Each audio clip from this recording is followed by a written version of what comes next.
Much of the footage you're about to see was smuggled out of Nigeria at great personal risk. This video is edited for length from two fine films made by Katma Films called Delta Force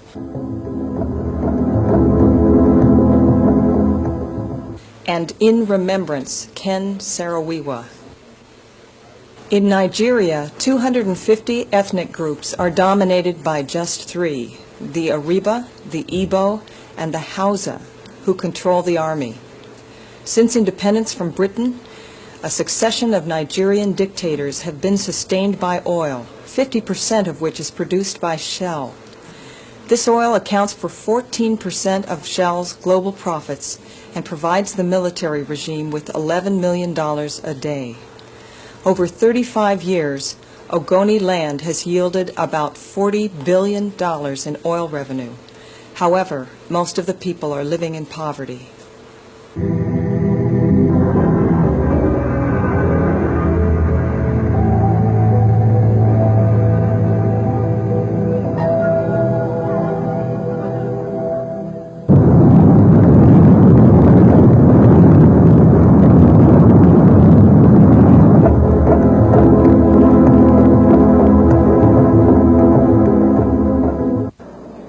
Even though I was young, I could see that nothing was coming to the Ogoni people from the oil.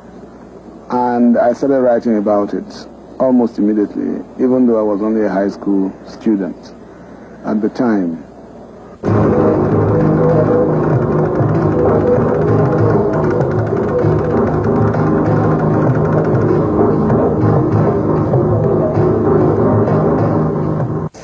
This spill has been going on for the last 6 weeks. This sort of pollution, to live with it in an area where land is in very high demand, is completely destructive of the community.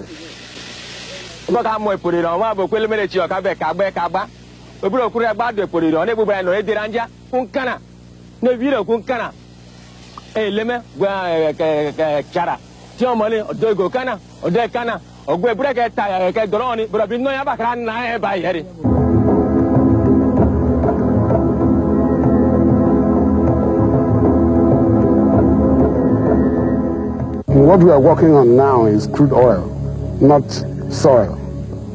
This land is lost forever. For the next 1,000 years, nothing is going to grow here.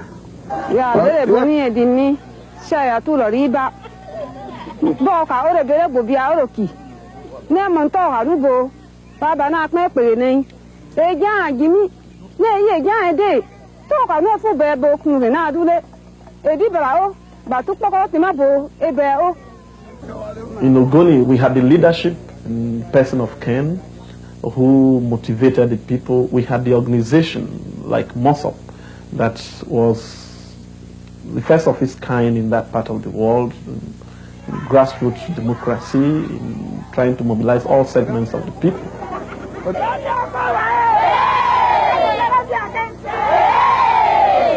In early 1993, the movement became fully mobilized, with 300,000 people taking part in peaceful marches in all 6 kingdoms.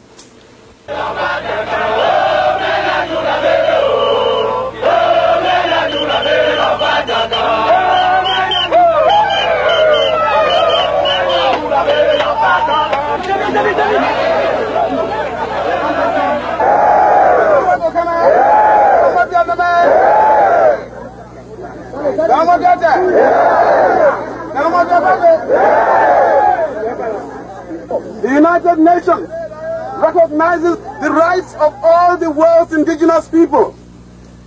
Indigenous people have been cheated through laws such as are operated in Nigeria today. We are going to demand our rights peacefully, non-violently, and we shall win.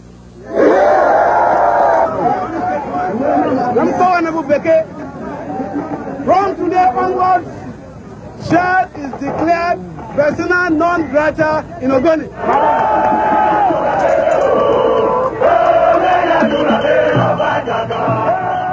For the first time, peaceful protests forced Shell out of the area. A tiny ethnic group had defied the largest army in Africa and one of the biggest companies in the world.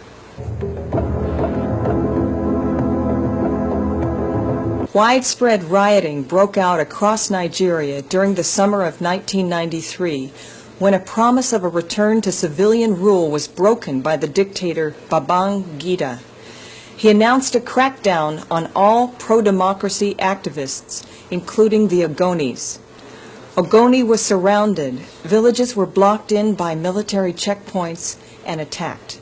Over 800 people were slaughtered.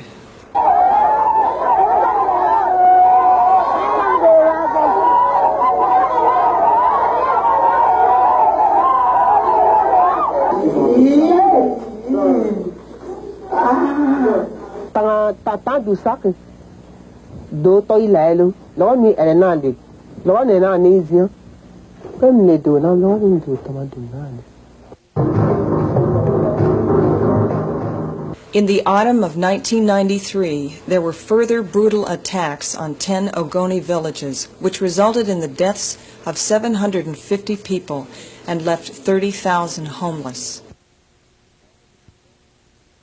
The time had come to silence this eloquent and outspoken critic. Exactly 3 weeks later, Abacha's henchmen seized Saro-Wiwa. 4 prominent Ogoni chiefs had been murdered in an alleged mob riot and burned to death in this car. One victim was a relative of Saro-Wiwa. The military accused Saro-Wiwa of inciting the attack, even though security agents had prevented him from entering Ogoni land earlier that day. Ken Saro-Wiwa and 14 colleagues were held without charge for 9 months in a military camp under appalling conditions. The trial finally began in February of 1995. The Nigerian government did, quite cynically in my view, was to take this trial away from the ordinary Nigerian courts and to put it in front of a so-called Civil Disturbances Tribunal, consisting of 2 judges and a military officer. Those 3 people were personally appointed by the dictator of Nigeria, Abacha. As a lawyer, Mite attempted to defend himself, but was continually blocked by the tribunal. Those are opportunities for explanation. So I feel that at this stage, you cannot do so.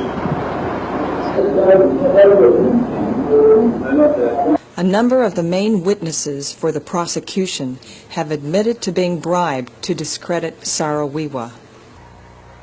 Ken wanted to put in before the tribunal a long 40-page statement of denial of his guilt. The tribunal said, we're not going to look at that if you're not giving evidence. When they came to give their judgment, they pretended, and there's no other word for it, that Ken Saro-Wiwa hadn't challenged any of the prosecution evidence, so they could take it all as being true without even having to think about whether it was or not.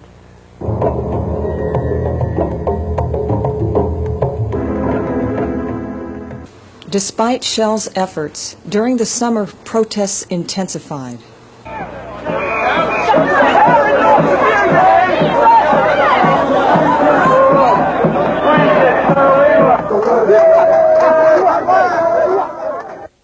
It was at this time that the head of Shell Nigeria, Brian Anderson, held private meetings with Owens Wiwa in Lagos.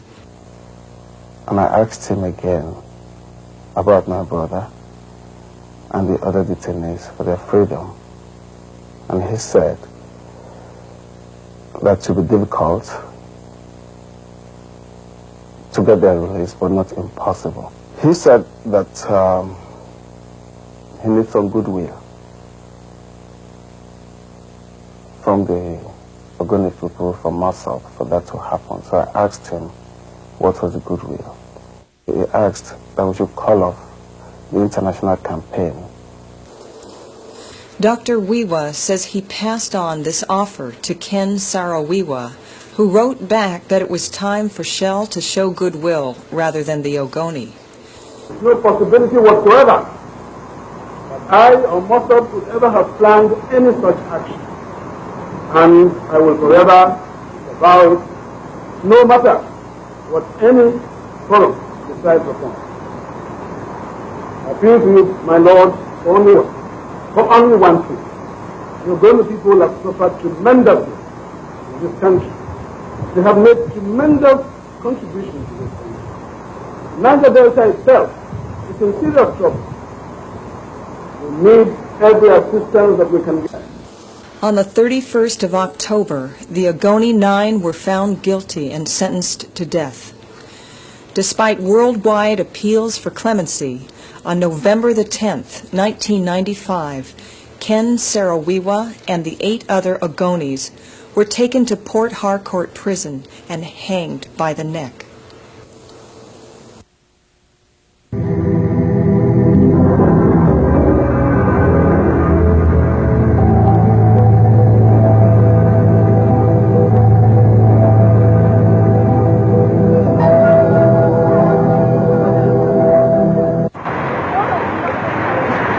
I urge all of you here to keep the pressure on Shell to accept the responsibility for what is happening in Ogoni and what is still happening. Solidarity forever!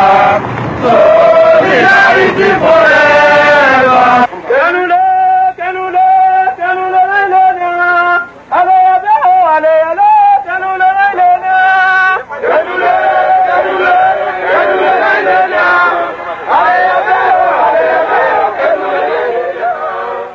Thing that always gladdens one's heart is the spirit, the irrepressible spirit of the Ogoni people, to continue to believe in this struggle in spite of all odds. And that is the thing that drives all of us on.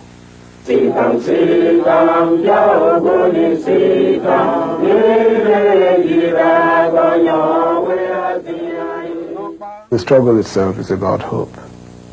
If I didn't think that there was hope in the future, I would not be fighting. I would not be encouraging anybody to struggle the way we are doing now. Yes, there must be hope. It's a rich land.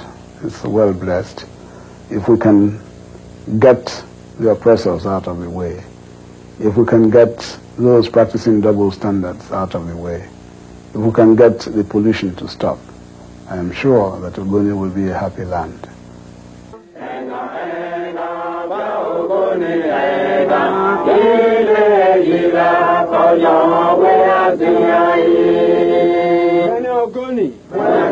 Bene Ogoni, Bene Ogoni,